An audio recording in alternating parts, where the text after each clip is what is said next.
Hey guys, welcome to the fourth class of capital gains. और आज के class में हम लोग पढ़ने वाले हैं ट्रांसफ़र। हम लोगों को पता है कैपिटल गेन कैसे अराइज होता है। जब कोई भी कैपिटल एसेट का ट्रांसफ़र होता है तो उस केस में जो इनकम आती है उससे क्या अराइज होता है, कैपिटल गेन्स। सो हम लोगों ने देख लिया कैपिटल एसेट क्या होता है। अब हमें ये जानना है कि ट्रांसफ़र क्या क्या होता है। According to section 2 clause 47, transfer in relation to a capital asset includes, ये सारे जो पॉइंट्स हैं ये क्या है, इन सब को ही हम लोग ट्रांसफ़र बोल सकते हैं। फर्स्ट में आ रहा है sale, exchange and relinquishment of the asset. Sale क्या है ये तो हमें पता है, जब हम कोई सामान बेच देते हैं तो उसको हम लोग सेल बोलते हैं। What is an exchange? Exchange बोलता है इट इंक्लूड्स बार्टर। बार्टर का तो आपको पता ही होगा, जैसे पिछले ज़माने में क्या होता था, किसी भी एक पर्टिकुलर चीज़ के ओनरशिप के बदले दूसरे चीज़ का ओनरशिप ट्रांसफ़र किया जाता था, तो उसको बोलते थे हम लोग बार्टर सिस्टम। तो एक्सचेंज और बार्टर दोनों सेम ही चीज़ें हैं। और रेलिंक्विशमेंट मतलब क्या होता है, किसी भी चीज़ को सरेंडर कर देना, किसी भी एसेट को सरेंडर कर देना, उसको बोलते हैं रेलिंक्विशमेंट। सो यहाँ पर देख लेते हैं रेलिंक्विशमेंट का मतलब क्या बोला है। It means to put a total end to a particular thing. लेकिन इसका ये मतलब नहीं है कि जो एसेट है वो एक्सटिंग्विश हो जाएगा। इसका ये मतलब है कि किसी भी एसेट पर हमारा जो राइट होता है, होल्डर का जो राइट होता है, वो ख़त्म हो जाता है, उसको बोलते हैं हम लोग रेलिंक्विशमेंट। सेकेंड पॉइंट में आता है extinguishment of any right in an asset. मतलब फॉर एग्जाम्पल ये पेन मेरा है, लेकिन ये पेन तो रहेगा, लेकिन इस पर से मेरा राइट हट जाएगा। My rights are over now, उसको बोलते हैं एक्सटिंग्विशमेंट ऑफ एनी राइट। इसके कुछ कुछ एग्जाम्पल्स हैं, जैसे कि कैंसिलेशन ऑफ लाइसेंसेस या फिर रिडक्शन ऑफ शेयर कैपिटल। जैसे कि यहाँ पर बोला है किसी भी शेयर होल्डर को जब एक कंपनी उसके शेयर कैपिटल का कुछ पार्ट पे करती है तो वहाँ पर क्या होता है, रिडक्शन ऑफ शेयर कैपिटल होता है। और ये जो रिडक्शन ऑफ शेयर कैपिटल होता है, it shall be treated as extinguishment of proportionate right in the shares. और ये जो शेयर होल्डर है जिसको शेयर कैपिटल पे किया गया है, he is liable to capital gain. और एक एग्जाम्पल है फोरफीचर ऑफ शेयर। जब हम लोग शेयर्स को फोरफीट कर देते हैं तब भी उसको हम लोग क्या मानते हैं, extinguishment of any right in an asset. So उस केस में भी ये जो ट्रांजैक्शन हुआ है फोरफीचर ऑफ शेयर का, ये भी कैपिटल गेन टैक्स के लिए लायबल है। थर्ड पॉइंट में बोल रहा है यहाँ पे compulsory acquisition of an asset under any law. जैसे कि ये मोस्टली किन चीज़ों का होता है, लैंड या फिर बिल्डिंग का होता है, और गवर्नमेंट एक्वायर कर लेती है, क्योंकि यहाँ पे बोला है अंडर एनी लॉ, तो लॉ तो सिर्फ गवर्नमेंट ही एक्सेस कर सकती है। जैसे कि फॉर एग्जांपल आपका घर है और आपका जो घर है उस एरिया में हाईवे बन रहा है और हाईवे के बीच में आपका घर आ रहा है, उस केस में गवर्नमेंट क्या करती है, गवर्नमेंट आपका जो लैंड है, आपका जो घर है, उसको कंपल्सरी एक्वायर कर लेती है। तो उस केस में गवर्नमेंट बहुत ज़्यादा उसके लिए कॉम्पनसेशन पे करती है और उसको अक्वायर कर लेती है। तो ये भी जो होता है, this is also liable to capital gain tax, क्योंकि ये हमारे ट्रांसफ़र के डेफिनेशन के अंडर में आता है। फोर्थ पॉइंट में आता है conversion of asset into stock in trade by the owner.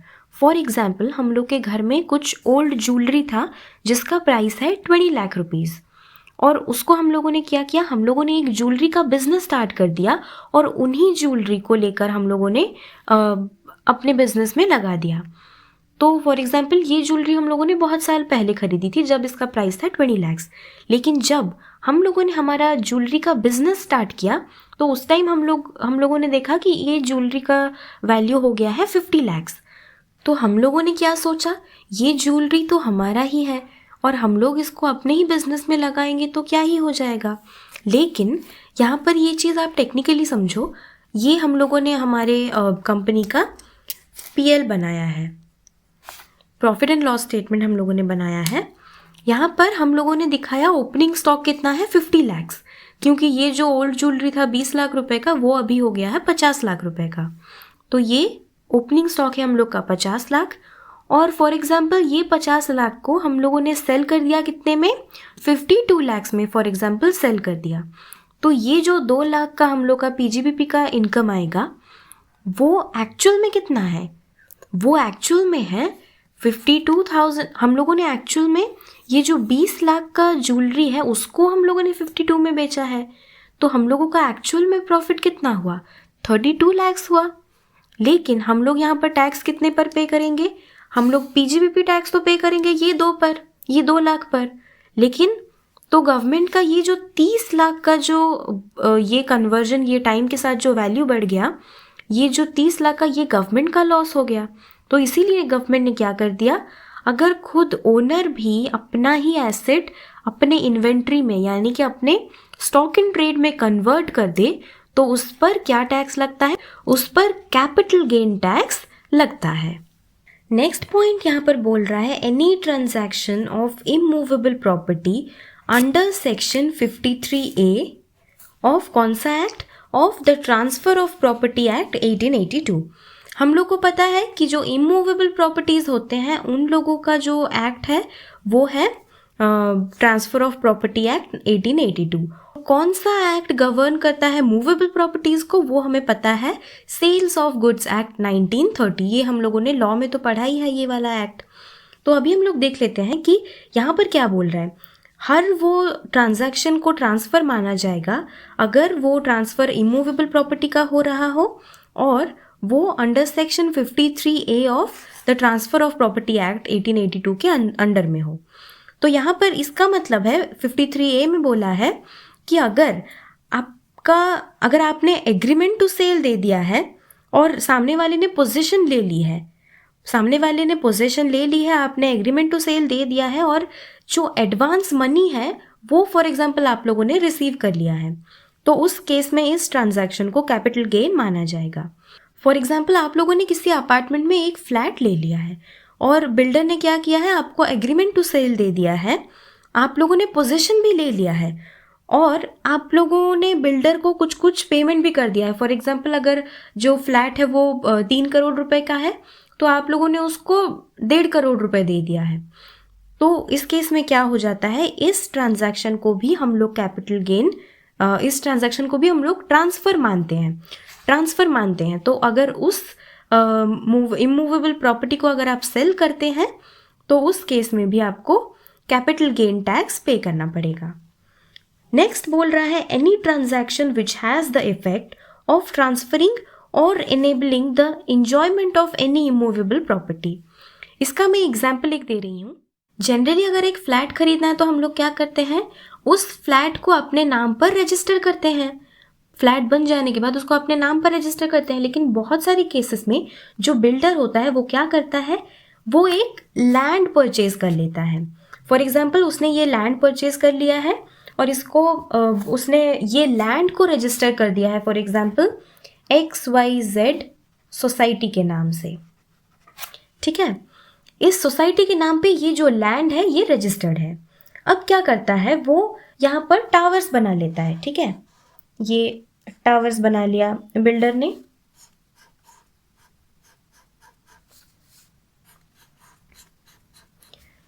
यहाँ पर 3 टावर्स बना लिया।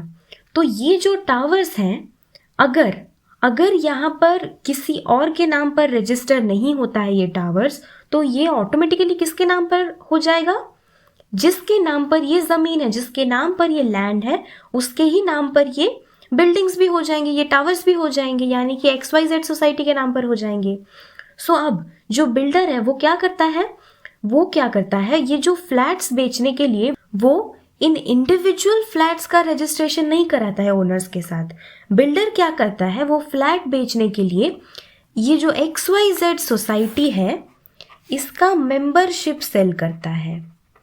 जैसे कि फॉर एग्जाम्पल यहाँ पर एक फ्लैट का प्राइस है 1 करोड़ रुपीज़, तो बिल्डर क्या करता है, ये सोसाइटी का, ये XYZ सोसाइटी का मेंबरशिप को ही उस फ्लैट का जितना प्राइस है उस प्राइस में मेंबरशिप सेल करने लग जाता है। सो यहाँ पर आप लोगों ने मेंबरशिप ले लिया XYZ सोसाइटी का और आप लोगों ने तो ये जो सोसाइटी का मेंबरशिप है इसमें क्या लिखा होता है, इसमें लिखा होता है कि ये जो 301 वाला फ्लैट है इसको आप किसी भी पर्पस के लिए यूज़ कर सकते हैं। तो अब क्या हो गया, ये जो 301 फ्लैट है ये आपका हो गया, लेकिन इसका आपके नाम पर रजिस्ट्रेशन नहीं हुआ है। इसका आपके नाम पर रजिस्ट्रेशन नहीं हुआ है। ये यहाँ पर आप रह सकते हैं, यहाँ पर आप जो चाहे वो कर सकते हैं, आप इसको किसी भी पर्पस के लिए यूज़ कर सकते हैं। लेकिन ये जो फ्लैट है ये आज भी इस सोसाइटी के ही नाम पर है। सो ऐसे में if you want to sell the flat then आप वो मेंबरशिप को सेल कर सकते हैं, और ये भी इमूवेबल प्रॉपर्टी के अंडर में ही आती है। सो कोई भी ट्रांजैक्शन या फिर एग्रीमेंट या फिर अरेंजमेंट अगर ऐसा है जिससे इमूवेबल प्रॉपर्टी को एंजॉय करने का अधिकार किसी के पास चला जाए तो वो ट्रांसफ़र है। ये एक इमूवेबल प्रॉपर्टी है, ऑल्दो आप इसके ओनर नहीं हो, लेकिन अगर आपके पास इसको एंजॉय करने का राइट है, अधिकार है, तो इसको भी हम लोग क्या बोलते हैं, इसको हम लोग बोलते हैं ट्रांसफ़र।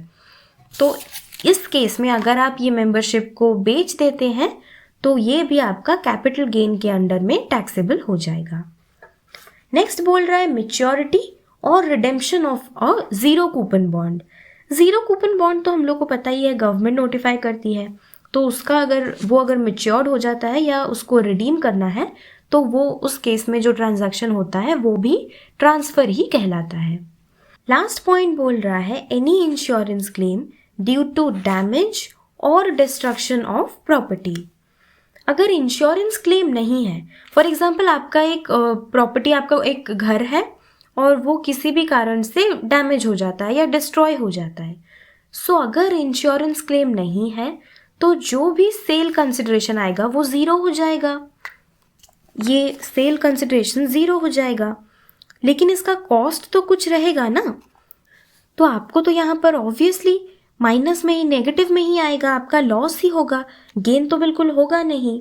लेकिन अगर आपके पास इंश्योरेंस है, आपने इंश्योरेंस बना रखा है और आपका प्रॉपर्टी डिस्ट्रॉय हो जाता है, तो फॉर एग्जांपल आपके प्रॉपर्टी का कॉस्ट है 500 करोड़ और सेल कंसिडरेशन आपको मिल रहा है 1000 करोड़, तो ऑब्वियसली ये जो 500 करोड़ का आपका गेन हो रहा है इस पर आपको कैपिटल टैक्स देना पड़ेगा। लेकिन अगर आपका इंश्योरेंस क्लेम नहीं है तो उस केस में क्या होगा, उस केस में आपका जो सेल कंसिडरेशन है वो ज़ीरो हो जाएगा, लेकिन कुछ ना कुछ कॉस्ट तो रहेगा ही आपकी प्रॉपर्टी का, तो यहाँ पर आपको लॉस होने लगेगा। तो ये जो लॉस है ये हम लोग क्या कर सकते हैं, ये हम लोग किसी दूसरे हेड के अगेंस्ट में सेट ऑफ कर सकते हैं। तो ऐसे में क्या होगा, हमें कम टैक्स देना पड़ेगा, लेकिन अगर हम लोग कम टैक्स देंगे then that will be a loss to our government. तो इसीलिए गवर्नमेंट ने ये नोटिफाई ही कर दिया कि अगर इंश्योरेंस क्लेम है तभी इसको ट्रांसफ़र माना जाएगा, अदरवाइज नहीं माना जाएगा। सो ये था हम लोग का ट्रांसफ़र का मीनिंग। आई होप आप लोगों को ट्रांसफ़र का ये जो मीनिंग था ये आप लोगों को अच्छे से समझ में आ गया होगा। ये जो सारे पॉइंट्स हैं आप लोगों ने इसको अच्छे से समझा होगा। और अगर आपको ये वीडियो पसंद आया तो इस वीडियो को लाइक करें, मेरे चैनल द ट्विस्टेड ऑलिव को सब्सक्राइब करें और इसे अपने दोस्तों के साथ शेयर करें।